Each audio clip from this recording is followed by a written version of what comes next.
Hello everyone.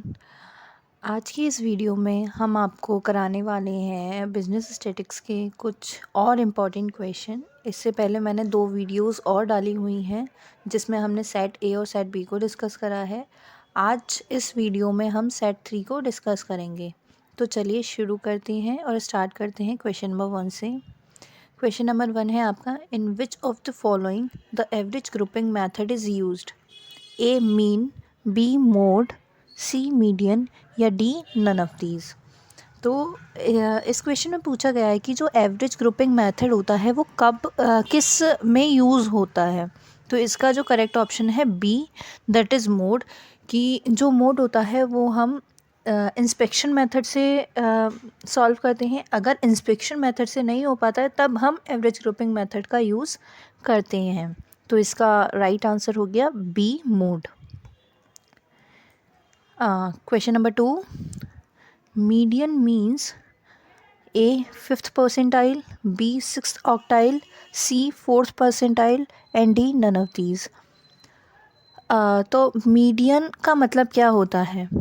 तो इसमें जो ऑप्शंस दिए हैं इनको हमें एक एक करके कैलकुलेट करना पड़ेगा, देन हमें पता चल पाएगी कि मीडियन क्या होता है। तो हम पहला ही ऑप्शन लेते हैं, 5th परसेंटाइल। अगर इसका हम फार्मूला लिखते हैं तो 5th परसेंटाइल लिखेंगे हम 50 मल्टीप्लाइड बाय n+1/100।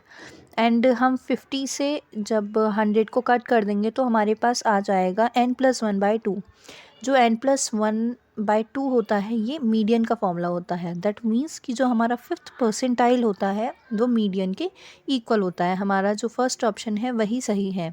अगर आपका फर्स्ट ऑप्शन इसमें सही नहीं होता तो आप ये जो नीचे हैं इनको भी एक बार सॉल्व करके देखते हैं, एंड जो राइट होता है वो आपका आंसर है। तो इसका जो राइट आंसर है वो है a, 5th percentile. Question number 3, which of the following is the most uncertain average? A median, b mean, c mode या डी हार्मोनिक मीन। इस क्वेश्चन में ये पूछा गया है कि इनमें से कौन सा अनसर्टेन एवरेज होता है। तो इसका जो आंसर है वो है सी मोड।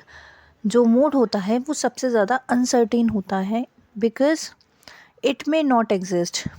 वो एग्जिस्ट ही नहीं करता। इफ़ आपके पास बहुत सारी वैल्यूज़ हैं, वो बार बार इक्वली आ रही हैं, तो आप तो उसमें कैलकुलेट कर ही नहीं सकते कि मोड क्या होने वाला है। मोड क्या होता है? हाईएस्ट फ्रिक्वेंसी होती है। जिसकी हाईएस्ट फ्रिक्वेंसी हुई वही मोड हो जाएगा आपका। तो अगर आपकी एक सीरीज़ में 3 × 3 दे रखा है और 3 × 4 दे रखा है तो आप उन दोनों में कंफ्यूज हो सकते हैं कि कौन सा मोड होगा। आप मोड निकाल ही नहीं सकते। तो इस वजह से भी, and second one, it may not be unique. ये कभी भी यूनिक नहीं होता। अगर आपको मल्टीपल वैल्यूज़ दे गई हैं सेम फ्रिक्वेंसी तो आप उसको असर्टेन नहीं कर सकते हैं। दैट्स वाई जो मोड होता है आपका वो सबसे असर्टेन एवरेज होता है। Question 4, the sum of deviation from blank in an individual series is equals to 0। Option है a mode, b median, c geometric mean या फिर डी अरिथमेटिक मीन। क्वेश्चन में आपसे ये पूछा गया है कि जो सम ऑफ डेविएशंस होता है वो किस इंडिविजुअल सीरीज़ में किसका ज़ीरो होता है। तो इसके लिए हम एक एग्ज़ाम्पल के तौर पे मैं आपको समझाती हूँ। आपके पास x की वैल्यूज़ हैं 1 2 3 4 5। तो सबसे पहले आप इसका मीन निकालते हैं। तो इसका जो मीन आएगा वो आएगा सिग्मा x, जो आया वो आएगा 15, एंड मीन निकालेंगे तो उसका फार्मूला होता है सिग्मा x/n। तो जब आप इसको सॉल्व करेंगे तो इसका आंसर आएगा 3। दैट मीन्स आपका जो मीन आया है इसमें 3 आया है। अब इसको आप डेविएशन निकालिए उसका। तो जब हम डेविएशन करके dx की वैल्यू निकालेंगे तब आपका आएगा, जो dx निकलता है वो x माइनस एक्स बार से निकलता है। तो अगर आप फर्स्ट में देखते हैं तो 1 - 3 दैट इज़ -2, 2 - 3 दैट इज़ -1, 3 - 3 0, 4 - 3 1, 5 - 3 2। और जब हम इसका समीशन करेंगे मतलब सिग्मा डी एक्स, इसी को हम डेविएशन बोलते हैं, सम ऑफ डेविएशन, तो ये जो है ज़ीरो आया है। दैट मीन्स इंडिविजुअल सीरीज़ में जो डेविएशन होता है वो ज़ीरो आता है, किससे? अरिथमेटिक मीन से। जब हम अरिथमेटिक मीन से उसका डेविएशन निकालते हैं तो हमारा जो डेविएशन की वैल्यू आती है, सम जो होता है उसका, वो ज़ीरो होता है। तो इसका जो करेक्ट आंसर होगा आपका वो होगा डी, अरिथमेटिक मीन।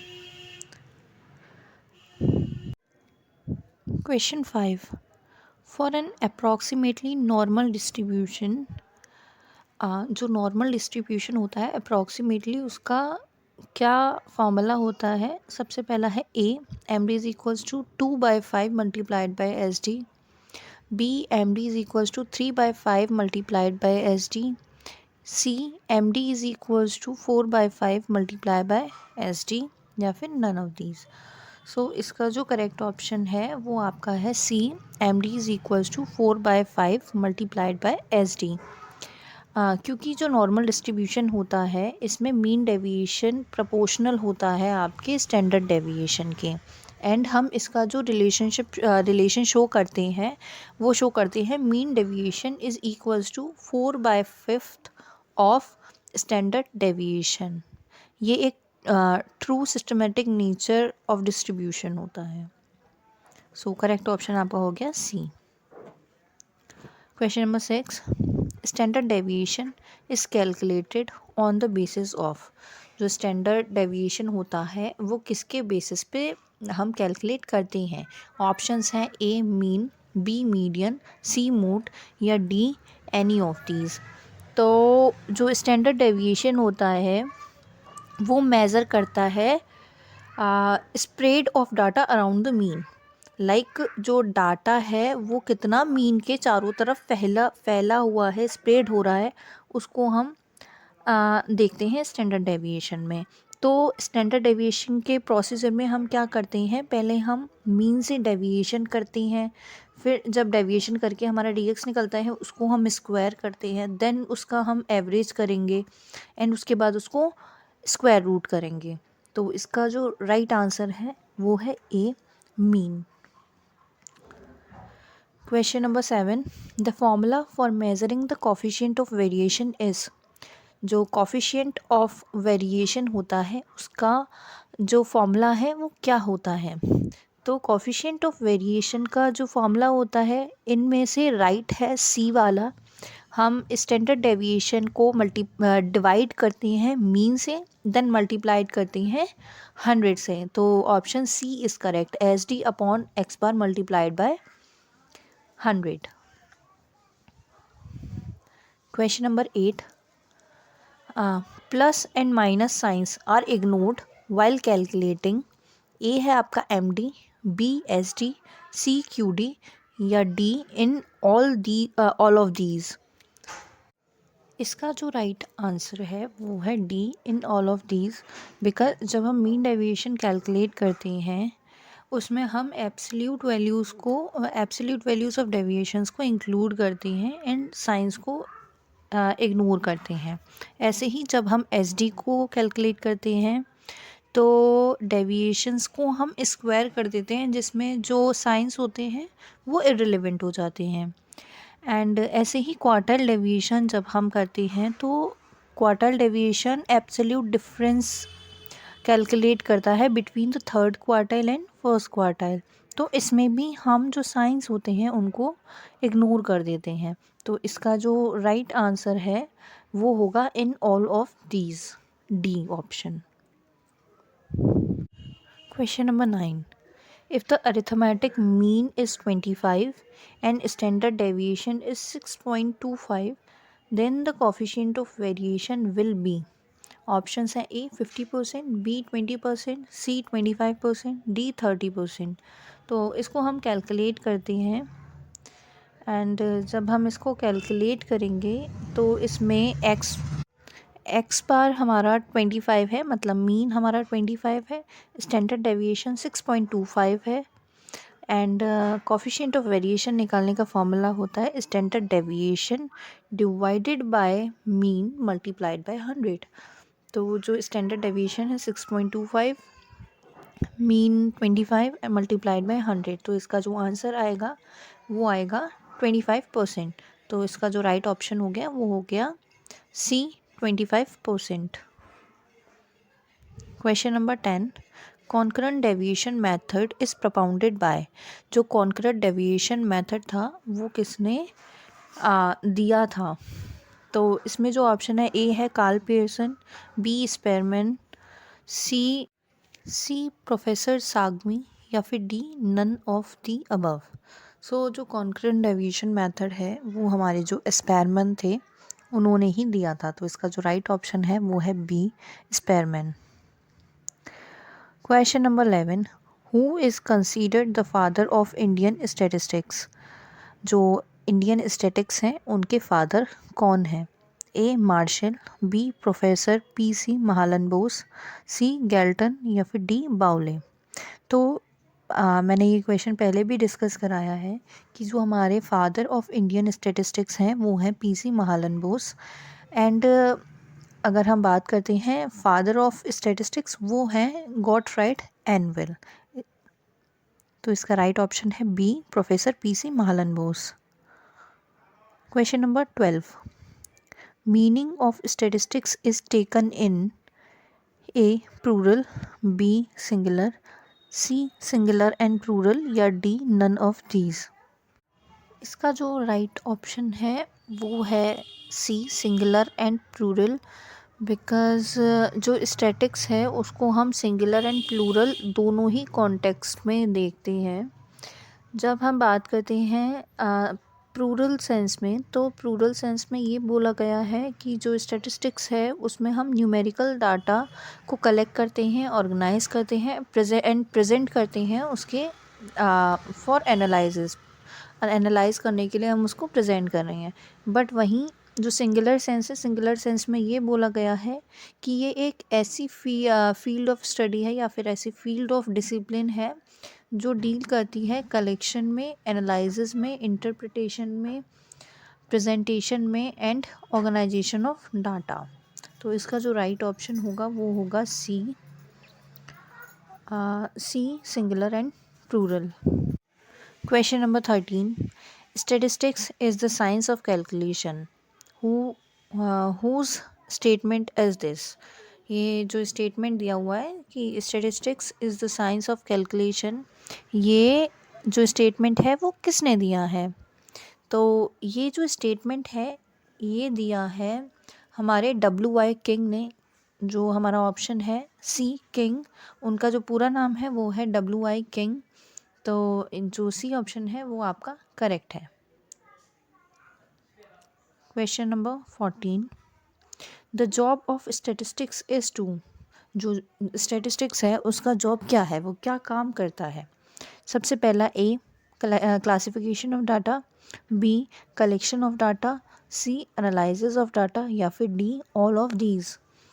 सो इसका जो राइट ऑप्शन है वो है D all of these, because जो स्टैटिस्टिक्स है वो इन तीनों में ही डील करती है। एंड स्टैटिक्स में जो इन्वॉल्व होता है वो कलेक्शन ऑफ डाटा भी होता है, क्लासिफिकेशन ऑफ डाटा भी होता है, एंड एनालाइजिंग ऑफ डाटा भी होता है, जिससे हमें ये इंसाइट्स मिल सके कि हमें कैसी डिसीजन मेकिंग करनी है, हमें डिसीजन मेकिंग में सपोर्ट करता है। तो इसका जो राइट ऑप्शन है वो है D all of these. Question number 15, there are 3 kinds of lies, lies, damned lies and statistics. Who said this? ये जो स्टेटमेंट है ये किसने बोली है? Option A LaGuardia, option B Disraeli, option C हैटल हफ, या फिर D none of these. So ये जो स्टेटमेंट थी, ये स्टेटमेंट जो दी हुई है ये दी है हमारे डिस्रेली। सो इसका जो राइट ऑप्शन है वो है b Disraeli. Question number 16, rupees per kilometre is a a simple unit, b composite unit, c unit of analysis या डी कोफिशिएंट। इसका जो राइट ऑप्शन है, आंसर है, वो है कंपोजिट यूनिट, बिकॉज़ इसमें दो डिफरेंट यूनिट्स को हम इंक्लूड कर रहे हैं, कंबाइन कर रहे हैं। इसमें रुपीज़ भी आता है और किलोग्राम भी आता है। तो ये जो हुई, ये हो गई कंपोजिट यूनिट। इसका राइट ऑप्शन है b composite unit. Question number 17. Random sampling is also known as A. Probability sampling, B. Deliberate sampling, C. Cluster sampling, D. Census method. इसका जो राइट आंसर है वो है ए प्रोबेबिलिटी सैम्पलिंग, बिकॉज़ जो random sampling होती है, इस तरीके की सैम्पलिंग में हर एलिमेंट या फिर हर इंडिविजुअल का इक्वल प्रोबेबिलिटी होती है कि उसको चूज़ करा जाएगा। वहीं अगर हम डेलिबरेट सैम्पलिंग की बात करते हैं तो डेलिबरेट सैम्पलिंग एक तरीके की पर्पसिव सैम्पलिंग होती है और जजमेंटल सैम्पलिंग होती है, जिसमें जो रिसर्चर होता है वो अपने काम के अकॉर्डिंग एलिमेंट्स को चूज़ करता है जो उसके लिए हेल्पफुल है। क्लस्टर सैम्पलिंग में हम क्या करते हैं कि पूरे एंटायर पॉपुलेशन को हम क्लस्टर्स में डिवाइड कर देते हैं और हर एक क्लस्टर में से हम रैंडमली सैंपल को चूज़ करते हैं। सेंसस मेथड में हम एंटायर पॉपुलेशन को जो स्टडी करते हैं और rather than a sample. So इसका जो राइट ऑप्शन है वो होगा A probability sampling. Question number 18. A research scholar evaluates agriculture work in a village. This evaluation is based on A. Primary data, B. Secondary data, C. Both या फिर D. None of these. सो इसका जो answer होगा वो होगा ए primary data, because जो research scholar है वो इवेलुएट कर रहा है agricultural work in a village. तो जो रिसर्च स्कॉलर होगा वो पर्टिकुलरली हर इंसान के पास जाकर उनका एग्रीकल्चरल वर्क से रिलेटेड जो भी इंफॉर्मेशन होगा वो कलेक्ट करेगा। दैट मीन्स वो पर्सनली जाके सबसे इंटरेक्ट कर रहा है और इन हैंड इंफॉर्मेशन ले रहा है। तो इस तरीके की इंफॉर्मेशन को हम प्राइमरी डाटा में इंक्लूड करते हैं। वहीं जो सेकेंडरी डाटा होता है वो हम किसी सोर्स से लेते हैं, जस्ट लाइक मैगज़ीन्स हो गए, न्यूज़पेपर हो गए या फिर रिसर्च पेपर्स हो गए एंड एक्सेट्रा। तो इसका जो राइट ऑप्शन है वो है A primary data. Question number 19. Merit of a good questionnaire is A. Proper sequence, B. Proper place, C. Short and clear questions या फिर D. All of the above. जो questionnaire होता है उसके लिए वो एक गुड क्वेश्चनायर क्या होता है, तो एक अच्छे क्वेश्चनायर में प्रॉपर सीक्वेंस, जो क्वेश्चंस होते हैं उनका प्रॉपर सीक्वेंस होना चाहिए। लाइक अगर हम बात करते हैं कि पहले नाम, फिर उसका एज, देन उसके मदर फादर की इंफॉर्मेशन। ये नहीं है कि पहले हम उसकी एज पूछ रहे हैं देन मदर फादर का नाम पूछ रहे हैं एंड उसके बाद उसका नाम पूछ रहे हैं। No, that's not a proper sequence. हमें पहले उसका नाम पूछना है, फिर उसका एज पूछेंगे, देन मदर फादर। ऐसे ही प्रॉपर प्लेस भी ज़रूरी है कि किस नंबर पे हम क्वेश्चन को प्लेस कर रहे हैं। एंड जो सी ऑप्शन है शॉर्ट एंड क्लियर क्वेश्चंस, कि हमें लेंदी क्वेश्चंस नहीं करने हैं जिससे जो हमारा इन्वेस्टिगेटर है वो बहुत ज़्यादा बोर हो जाए। तो शॉर्ट एंड क्लियर क्वेश्चंस को हमें उसमें रखना है। तो इसका जो राइट ऑप्शन होगा वो होगा D all of the above. Question number 20. The method used to test men's blood is known as in statistical terms A. Census investigation, B. Sampling investigation, C. Mean investigation या फिर D. Blood investigation. इसका जो right answer है वो होगा b sampling investigation. Just because जब आप blood देने जाते हैं कहीं भी तो वो आपका सैंपल लेता है, उस सैंपल को एग्ज़ामिन करता है, तब आपके होल ब्लड के बारे में बताता है। तो जो सैम्पलिंग इन्वेस्टिगेशन होता है इसमें भी हम पूरे यूनिवर्स में एक सैंपल को ले लेते हैं। तो इसका जो राइट ऑप्शन होगा वो होगा b, sampling investigation. Question number 21, formula for calculating the mid value of a class is. जो मिड वैल्यू हम फाइंड आउट करते हैं मोस्टली जब हम कंटिन्यूस सीरीज़ कर रहे होते हैं, तो कंटिन्यूस सीरीज़ में हम मिड वैल्यू को फाइंड आउट करते हैं। तो वो कैसे करते हैं, उसका क्या फॉर्मूला होता है? तो उसका फॉर्मूला होता है L1 plus L2 divided by 2। तो इसका जो राइट ऑप्शन हो जाएगा वो होगा सी, L1 plus L2 divided by 2। Question number 22, diagrams in which both heights and breadth are used are known as A, multiple bar diagram, B, two-dimensional diagram, C, percentage step divided bar diagram या फिर D, subdivided bar diagram। इसका जो right option है वो है to dimensional diagram. Because आप example लीजिए, जैसे स्क्वायर होता है, रेक्टेंगल होता है, ये क्या होता है, इनमें हमारी लेंथ और ब्रेथ दोनों ही गिवन होते हैं, जिसको हम हाइट भी बोल सकते हैं। सो टू डायमेंशनल फिगर में आपका जो हाइट होता है और जो ब्रेथ होता है वो दोनों ही गिवन होता है, इसलिए इसका जो राइट ऑप्शन होगा वो होगा b, two dimensional diagram. Question number 23. If the average marks of 100 students are 50, then total marks will be A 5000, B 4000, C 3000 या फिर D none of these। इसको कैलकुलेट करने के लिए पहले हम इसका फॉर्मूला लिखते हैं, क्योंकि हमें इसमें मीन जो है वो ऑलरेडी गिवन है। जहाँ बात एवरेज की हो रही है दैट मीन्स कि वो आपका मीन है। तो 100 स्टूडेंट्स का जो मीन है वो 50 आ रहा है, दैट मीन्स आपका एन जो हो गया वो 100 हो गया और जो आपका मीन है वो 50 है एंड आपको निकालना है सिग्मा एक्स। तो आप मीन का फॉर्मूला लगाइए, mean is equals to sigma x upon N.